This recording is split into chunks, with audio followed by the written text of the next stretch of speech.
नमस्कार, खबर उत्तराखंड देख रहे हैं आप। मैं हूं आपके साथ भावना त्रिपाठी। उत्तराखंड के माणा में ग्लेशियर टूटने से भारी हिमस्खलन हुआ, जिससे बीआरओ के कैंप को काफी नुकसान पहुंचा है। बीआरओ कैंप में करीब 57 मजदूर मौजूद थे। सेना के जवान और अन्य एजेंसियां राहत और बचाव कार्य में जुट गई हैं। वहीं मुख्यमंत्री पुष्कर सिंह धामी ने मीडिया से बातचीत में बताया कि सेना के जवान राहत कार्य में जुटे हैं। उन्होंने कहा कि सरकार की सर्वोच्च प्राथमिकता हिमस्खलन में फंसे लोगों को सुरक्षित निकालना है। मुख्यमंत्री ने बताया कि राज्य सरकार लगातार केंद्र सरकार से संपर्क में है और प्रधानमंत्री कार्यालय, केंद्रीय गृह मंत्री और रक्षा मंत्री से भी बातचीत हो रही है। उन्होंने आश्वासन दिया कि रेस्क्यू अभियान में यदि किसी अतिरिक्त एजेंसी की आवश्यकता होगी तो उनकी मदद तुरंत ली जाएगी।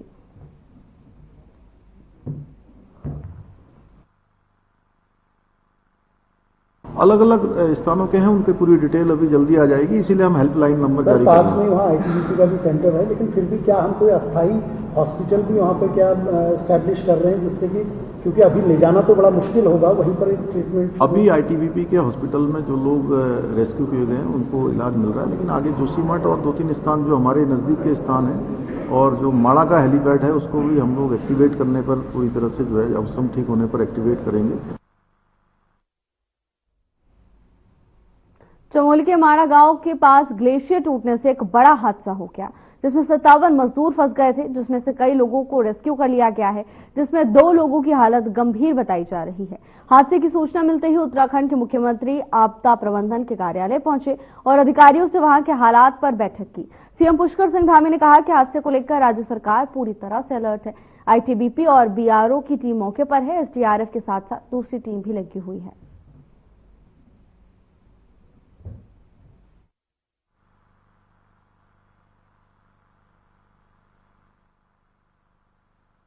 आने से चूंकि वो जहां पर बैरिक बनी हुई थी उसी स्थान पर एवलांच आया है और बचाव के काम चल रहे हैं तेजी से। सभी चाहे आईटीबीपी है, सेना के लोग हैं, स्थानीय प्रशासन के लोग हैं, वायुसेना के लोग हैं, एक्सपर्ट हैं, सभी से वार्ता हो चुकी है। सभी लोग अपनी पूरी तरह से बचाव और राहत कार्य में लगे हुए हैं, जो भी जिस स्तर पर, चूंकि मौसम थोड़ा अभी खराब। मुख्यमंत्री पुष्कर सिंह धामी ने राष्ट्रीय विज्ञान दिवस के अवसर पर विज्ञान धाम झाझरा में आयोजित कार्यक्रम में शिरकत की। उन्होंने नोबेल पुरस्कार विजेता भारत रत्न स्वर्गीय डॉक्टर सीवी रमन को श्रद्धांजलि अर्पित की। मुख्यमंत्री ने कहा कि देहरादून देश की 5वीं साइंस सिटी बन रही है, जो उत्तराखंड जैसे पर्वतीय राज्य के लिए उपलब्धि है। उन्होंने कहा कि साइंस सिटी हमारे राज्य को विज्ञान, प्रौद्योगिकी और नवाचार के क्षेत्र में भी एक ग्लोबल डेस्टिनेशन के रूप में स्थापित करने में महत्वपूर्ण भूमिका निभाएगी। उन्होंने कहा कि प्रदेश के प्रत्येक जिले में एक और साइंस और innovation centre, labs on wheels, GSI dashboard, digital library, patent information centre और स्टेम लैब्स के माध्यम से विज्ञान, प्रौद्योगिकी और नवाचार के क्षेत्र में विश्व स्तरीय इंफ्रास्ट्रक्चर तैयार कर रहे हैं और महत्वपूर्ण नवाचारों को भी बढ़ावा दे रहे हैं।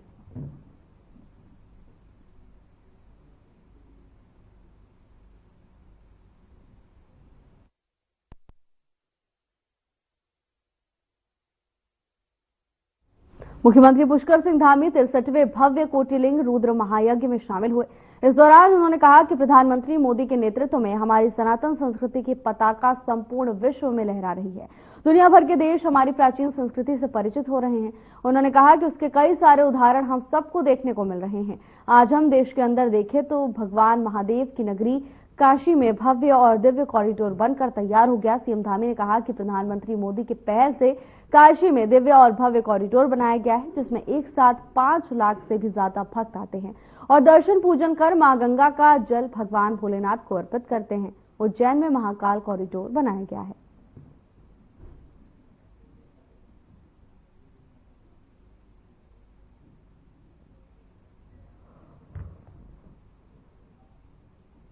उत्तराखंड की अर्थव्यवस्था में योगदान देने वाला मत्स्य पालन तीसरा सबसे बड़ा सेक्टर बन गया है। उत्तराखंड की अर्थव्यवस्था में पिछले साल की तुलना में काफी ज्यादा बढ़ोतरी देखी जा रही है। दरअसल वित्तीय वर्ष 2023-24 में अंतिम अनुमान के अनुसार 7.83% की वृद्धि आकलन किया गया। वहीं उत्तराखंड राज्य सर्वेक्षण रिपोर्ट 2024-25 के अनुसार उत्तराखंड राज्य की अर्थव्यवस्था 2024-25 में योगदान देने वाले सेक्टर में मत्स्य पालन एक बड़ा सेक्टर बनकर उभरा है।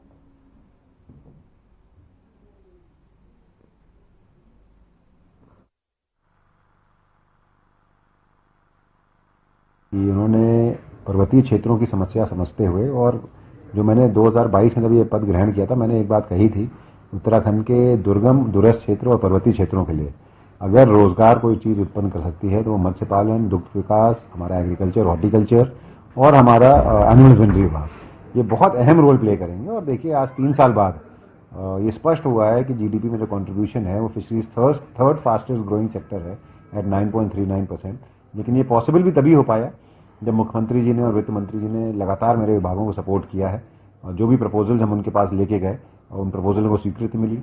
पहली बार उत्तराखंड में फिशरीज को लेकर कभी भी कोई पॉलिसी नहीं थी स्टेट की।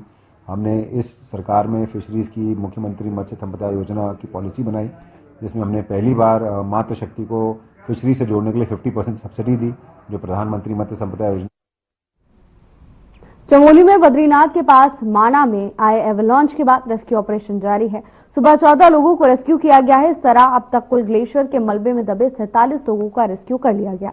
इनमें से 6 लोगों को चमोली जिले के ज्योतिर्मठ सैन्य अस्पताल में भर्ती किया गया है। 42 लोग माणा सैन्य अस्पताल में भर्ती हैं। उत्तराखंड के मुख्यमंत्री पुष्कर सिंह धामी ज्योतिर्मठ पहुंच चुके हैं। उन्होंने एवलांच स्थल और रेस्क्यू ऑपरेशन का हवाई निरीक्षण किया। अब सेना के बड़े अधिकारी भी ज्योतिर्मठ और माणा पहुंचने वाले हैं।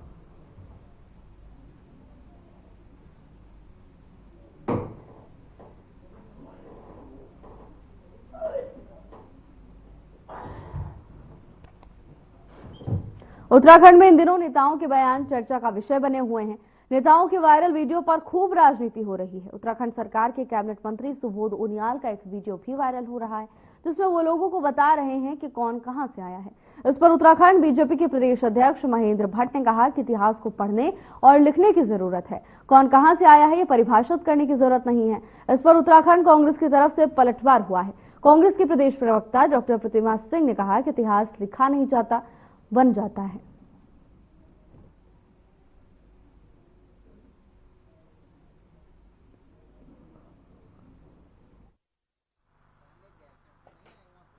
देखिए, मुझे लगता है महेंद्र भट्ट जी जिस तरीके से भारतीय जनता पार्टी के प्रदेश अध्यक्ष हैं और जिस तरीके की वो जो बात कर रहे हैं, वो दर्शाता है कि ना उन्होंने खुद इतिहास पढ़ा है कभी और वो इतिहास जानते भी नहीं है। क्योंकि अगर वो इतिहास जानते होते तो इस तरीके की बात ना करते कि इतिहास को पढ़ने की जरूरत और लिखने की जरूरत है। इतिहास कभी लिखा नहीं जाता है, क्योंकि इतिहास अपने आप बनता है। और जिस तरीके से उस दिन सदन में इस प्रदेश की जो है गरिमा को तार तार करने का कार्य प्रेमचंद अग्रवाल जी ने किया, और मैडम खंडूरी वहां पे जिस तरीके से मूक दर्शक बनी बैठी हुई थी, वो इतिहास में दर्ज होगा कि किस तरीके से सत्ता में बैठे लोगों ने इस प्रदेश में एक समुदाय के लोगों का अपमान करने का कार्य किया। और उस पर माफी मांगने की बजाय महेंद्र भट्ट जी हिदायत देने का कार्य कर रहे हैं। पहले भी उन्होंने इस तरीके के बयान, धमकियों के बयानबाजी दी है। इतिहास पढ़ने की आवश्यकता है, इतिहास लिखने की भी आवश्यकता है। इतिहास में जो उल्लेखित है वो शंकराचार्य ने बयान किया हुआ है। सब लोग जानते हैं कौन कहां से है। इसको कोई परिभाषित करने की आवश्यकता नहीं है। लेकिन आज जो कांग्रेस का इतिहास लिखा जाएगा उसको जनता से याद रखें। सदन के अंदर जो बयान मंत्री प्रेमचंद अग्रवाल की ओर से दिया गया, उस पर सियासत थमने का नाम नहीं ले रही है। बीजेपी और कांग्रेस इस मुद्दे को लेकर आमने सामने है। जहां एक तरफ लगातार कांग्रेस के प्रवक्ता बीजेपी पर पलटवार कर रहे हैं, तो वहीं बीजेपी की ओर से भी पूरे मामले को लेकर स्पष्टीकरण दिया गया। उन्होंने कहा कि वायरल वीडियो को तोड़ मड़ोड़ कर पेश किया गया है। इसके साथ ही इतिहास के मुद्दे को लेकर भी दोनों पार्टियों के बीच जुबानी जंग तेज हो गई है। और इसी बीच उत्तराखंड के सरकारी स्कूलों से एक बार फिर चौंकाने वाले आंकड़े आए हैं। राज्य में कई 100 स्कूल ऐसे हैं जहां बच्चों की संख्या 1 से लेकर 5 तक है। राज्य में 130 स्कूल ऐसे हैं जिसमें सिर्फ 1 छात्र है। वहीं 267 स्कूलों में 2 ही छात्र पढ़ रहे हैं। 324 स्कूलों में छात्रों की संख्या 3 है, तो वहीं 361 स्कूलों में 4 छात्र ही पढ़ाई कर रहे हैं। 5 छात्र वाले राज्य में 423 स्कूल हैं। और इसको लेकर उत्तराखंड बीजेपी विधायक विनोद चमोली ने कहा कि आंकड़े वाकई चिंताजनक हैं, लेकिन राज्य सरकार की तरफ से लगातार स्कूलों में बच्चों की संख्या बढ़ाए जाने की कोशिश की जा रही है।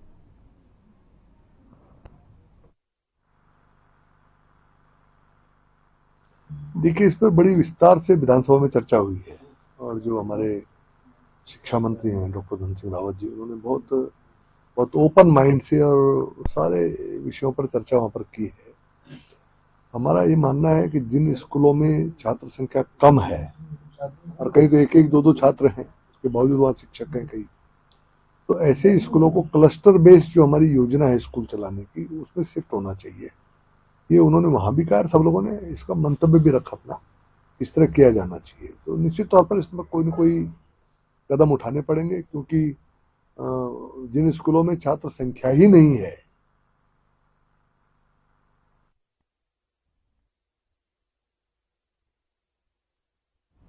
उत्तराखंड के सरकारी स्कूलों से एक बार फिर चौंकाने वाले आंकड़े सामने आए।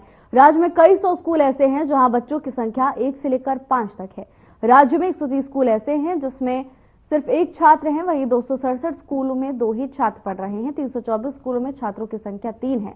361 स्कूलों में 4 छात्र ही पढ़ाई कर रहे हैं। वहीं 5 छात्र वाले राज्य में 423 स्कूल हैं और इसको लेकर उत्तराखंड बीजेपी के प्रदेश प्रवक्ता हनी पाठक का बयान सामने आया। उन्होंने कहा, आंकड़े वाकई चिंताजनक है, लेकिन राज्य सरकार की तरफ से लगातार स्कूलों में बच्चों की संख्या बढ़ाए जाने की कोशिश भी की जा रही है। पलायन भी एक मुद्दा रहा है, लेकिन रिवर्स पलायन पर सरकार का जोर है।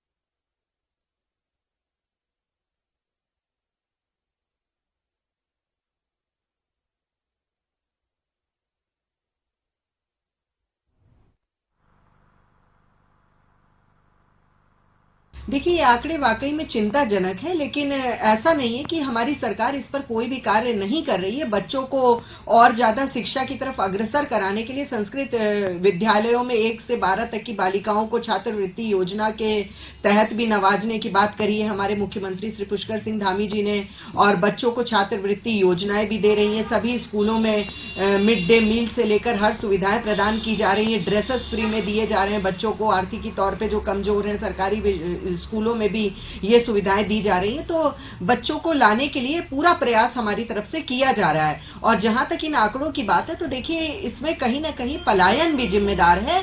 तो पलायन को रोकने के लिए जो हमारी सरकार लगातार प्रयासरत। आगामी पंचायत चुनाव को लेकर बीजेपी अब अपनी उपलब्धियों को लेकर जनता के बीच जाने की बात कह रही है। नकल विरोधी अध्यादेश हो, भू कानून हो या फिर यूसीसी, बीजेपी इन सब निर्णय को पंचायत चुनाव में भुनाने की तैयारी कर रही है। हालांकि पंचायत चुनाव गांव स्तर पर स्थानीय प्रतिनिधि की सक्रियता पर भी निर्भर करते हैं, लेकिन फिर भी बीजेपी के निर्णय पंचायत के नैया पार कराने में सार्थक सिद्ध हो पाते हैं या नहीं, ये तो पंचायत चुनाव के नतीजों के बाद ही पता लग पाएगा।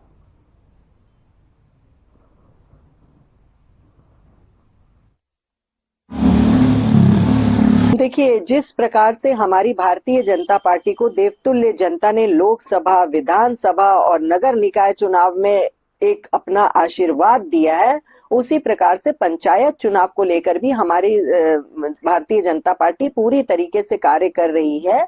और उसमें भी निश्चित तौर पे हमें जनता, देवतुल्य जनता का आशीर्वाद प्राप्त होगा।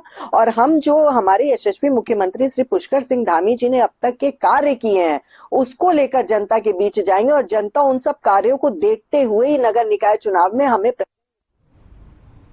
बीजेपी प्रदेश अध्यक्ष महेंद्र भट्ट ने कांग्रेस पार्टी पर तीखा हमला किया और कहा कि राज्य में कांग्रेस नेताओं के द्वारा क्षेत्रवाद को बढ़ावा देने का माहौल बनाया जा रहा है, जो अंततः कांग्रेस पार्टी के लिए नुकसानदायक साबित होगा। उन्होंने दावा किया था कि 2027 के विधानसभा चुनाव में कांग्रेस राज्य में 0 सीटों पर सिमटने वाली है।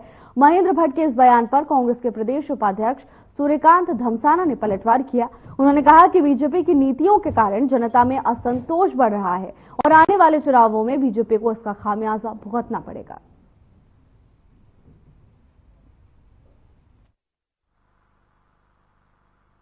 ये नसीहत हमको वो दे रहे हैं जिनकी पार्टी के एक सीनियर मिनिस्टर, जो मुख्यमंत्री जी के बाद नंबर 2 के ओहदे के मंत्री हैं, वित्त मंत्री हैं, और राज्य की विधानसभा में, भरी विधानसभा में जिस प्रकार का असभ्य भाषा का प्रयोग करते हुए, अमर्यादित भाषा का प्रयोग करते हुए, गाली गलौज करते हुए प्रदेश के एक मिनिस्टर, उनके पार्टी के सीनियर लीडर, वो पूरे राज्य के पर्वतीय क्षेत्र के लोगों के लिए जिस प्रकार की भाषा का इस्तेमाल कर रहे हैं।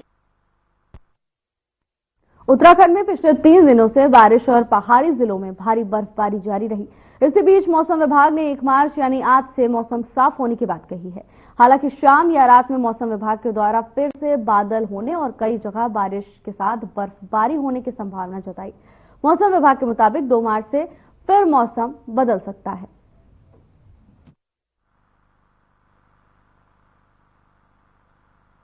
और धूप भी निकलेगी, लेकिन हाँ ये कह सकते हैं कि जो शाम के टाइम में कुछ क्लाउडिंग फिर से डेवलप होगी इवनिंग टाइम में, और लाइट एक्टिविटी फिर छुटपुट हो सकती है। तो ओवरऑल देखें तो कल से जो है 1 तारीख से जो है मौसम साफ होना शुरू हो जाएगा और 2 तारीख को तो पूरी तरह मौसम जो क्लियर रहेगा। हाँ, उच्च हिमालयी क्षेत्रों में थोड़ी बहुत क्लाउडिंग जो है शाम के समय खासकर वो देखने को मिल सकती है। बाकी ऐसे देखा जाए तो कल 1 तारीख को भी एक्टिविटी बहुत कम। सुल्तानपुर स्थित शिक्षा राज इंटर कॉलेज की प्रबंध समिति में अनियमितताओं और फर्जीवाड़े के आरोप लगाते हुए पूर्व कोषाध्यक्ष मुल्क राज ने जिलाधिकारी और शिक्षा विभाग से शिकायत की। उन्होंने प्रबंध समिति के हाल ही में हुए चुनाव को अवैध बताया और इसे रद्द करने, इसके साथ ही दोषियों के खिलाफ कड़ी कार्रवाई की मांग भी की है। मुल्क राज का आरोप है कि समिति के कुछ लोगों ने कॉलेज पर कब्जा जमाने के लिए गड़बड़ियां की। उन्होंने बताया कि पहले 2 नए सदस्यों को अवैध रूप से जोड़ा गया, जिनमें से एक कॉलेज के प्रधानाचार्य के पिता हैं।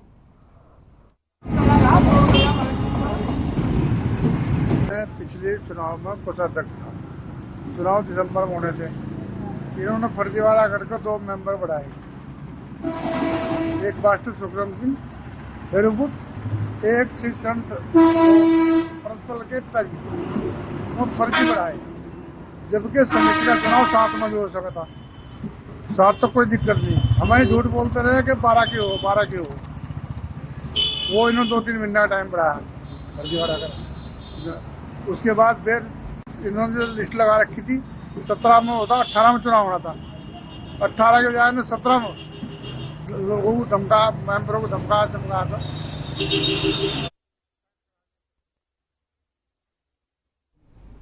अल्मोड़ा में 9 मार्च से 11 मार्च तक होली महोत्सव आयोजित होगा, जिसमें खड़ी होली, बैठकी होली, फूलों की होली, थारू होली समेत विभिन्न सांस्कृतिक कार्यक्रमों की धूम रहेगी। जनपद में होने वाले आगामी होली महोत्सव की तैयारियों को लेकर नगर निगम सभागार में एक बैठक जिलाधिकारी आलोक कुमार पांडे की अध्यक्षता में हुई। इस बैठक में प्रस्तावित होली महोत्सव के लिए नगर के नागरिकों के साथ विचार विमर्श भी हुआ।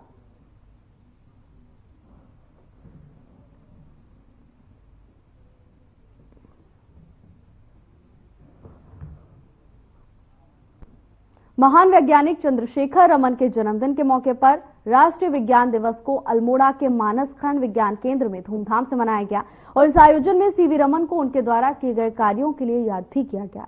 राष्ट्रीय विज्ञान दिवस के अवसर पर मानस खंड विज्ञान केंद्र अल्मोड़ा में आयोजित कार्यक्रम में जिलाधिकारी आलोक कुमार पांडे ने बतौर मुख्य अतिथि हिस्सा लिया। जिलाधिकारी आलोक कुमार पांडे ने राष्ट्रीय विज्ञान दिवस के अवसर पर सभी जनपदवासियों को बधाई दी। उन्होंने कहा कि वर्तमान का दौर विज्ञान का दौर है।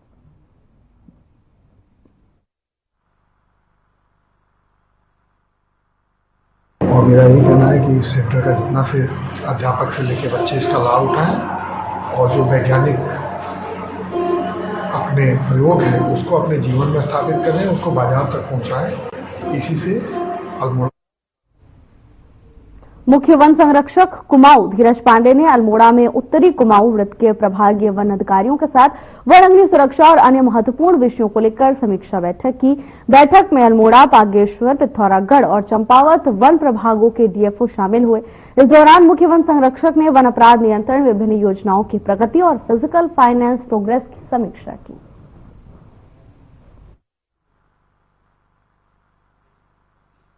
देखिए, आज एक समीक्षा बैठक आयोजित की गई है जिसमें ये जो हमारा वृत्त है इसमें जितने प्रभागी वनाधिकारी हैं इनके स्तर पर जो वनाग्नि सुरक्षा संबंधी जो कार्य अब वनाग्नि सत्र प्रारंभ हो चुका है उसके संबंध में जो कार्य किए जा रहे हैं उसकी समीक्षा की जा रही है। इसके अलावा जो विभिन्न योजनाएं अलग अलग वन प्रभागों में गतिमान हैं उनकी क्या प्रगति है, उनकी फिजिकल और फाइनेंशियल प्रोग्रेस कितनी हुई है उसके बारे में समीक्षा है। उसके अलावा जो वन अपराध पुराने दर्ज हुए हैं उनमें क्या प्रगति लाई गई है। अब नया लीसा सत्र भी हमारा प्रारंभ होने वाला है, उसकी तैयारियों की भी समीक्षा की जा रही है। मुख्यतः इसमें जो वनाग्नि काल है उस पर ज़्यादा जोर है। अब फायर सीजन प्रारंभ हो चुका है, सभी वन प्रभागों द्वारा अपनी तैयारियां कोटद्वार के बेस अस्पताल में आंखों के विशेषज्ञ डॉक्टर दिनेश सिंह ने इस सीजन में संबंधित आंखों की बीमारियों के बारे में विस्तार से जानकारी दी। उन्होंने बताया कि इस सीजन में जब आम और लीची में बौर आने लगते हैं तब कंजक्टिवाइटिस मरीजों में वृद्धि होने लगी है। ऐसे में बेस अस्पताल की ओपीडी में रोजाना मरीजों की तादाद बढ़ने लगी है।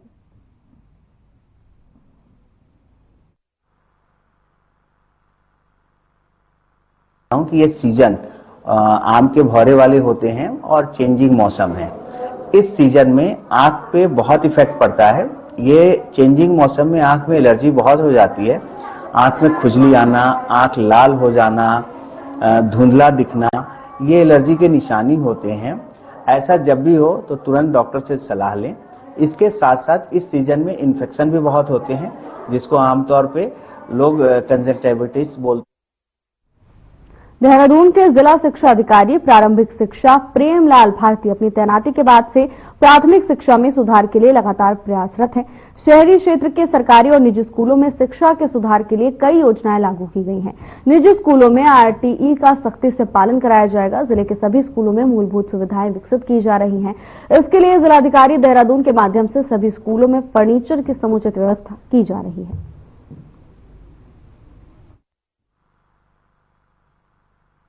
सबसे पहले तो मैं ये चाह रहा हूँ कि हमारे सभी विद्यालयों में मानक जो आरटी मानक हैं उसके अनुसार शिक्षकों की तैनाती सुनिश्चित की जाए। तो पहली प्राथमिकता ये है। फिर दूसरा, हमारी जो है अच्छी गुणवत्तायुक्त शिक्षा हमारे बच्चों को दी जाए, सारे शिक्षकों को। तो उसके लिए हम प्रत्येक ब्लॉक में शिक्षकों की बैठक आयोजित कर रहे हैं और उन्हें जो राष्ट्रीय शिक्षा नीति 2020 के अनुसार जो जो दिशा निर्देश मिले हैं उसको स्कूल लेवल पर कैसे इम्प्लीमेंट करना है।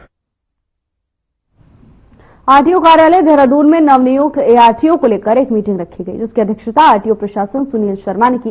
इस दौरान आरटीओ ने उनका प्रेजेंटेशन लिया और नियमों से अवगत भी कराया, जिसको लेकर आरटीओ ने कहा कि नए एआरटीओ परिवहन विभाग में आए थे। 15 दिन की फील्ड ट्रेनिंग हुई है।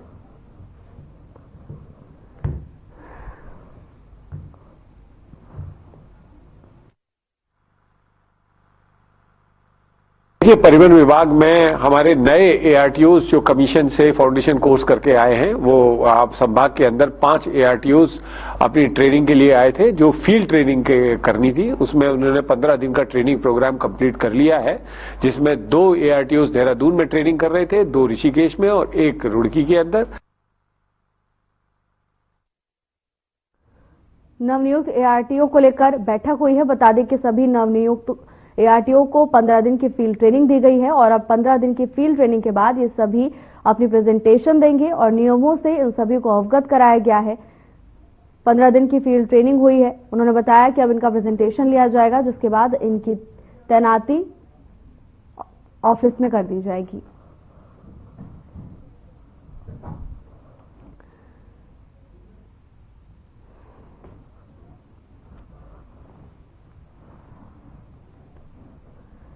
नवनियुक्त आरटीओ सुनील शर्मा की अध्यक्षता में एक बैठक हुई। इस बैठक के दौरान नवनियुक्त एआरटीओ को लेकर चर्चा हुई है। बता दें कि सभी एआरटीओ को 15 दिन की फील्ड ट्रेनिंग पर रखा गया था और इस ट्रेनिंग के दौरान उन्हें तमाम तरह के नियमों से भी अवगत कराया गया है। अब 15 दिन पूरे होने के बाद इन सभी से प्रेजेंटेशन ली जाएगी। प्रेजेंटेशन के बाद सभी एआरटीओ को उनका पद दे दिया जाएगा और उनकी तैनाती कर दी जाएगी।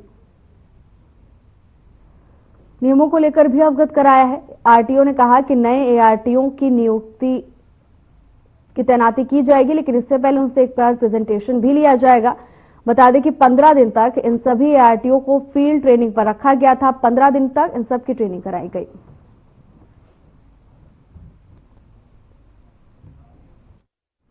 फिलहाल के लिए बस इतना ही। जल्द हाजिर होंगे नई अपडेट्स के साथ। नमस्कार।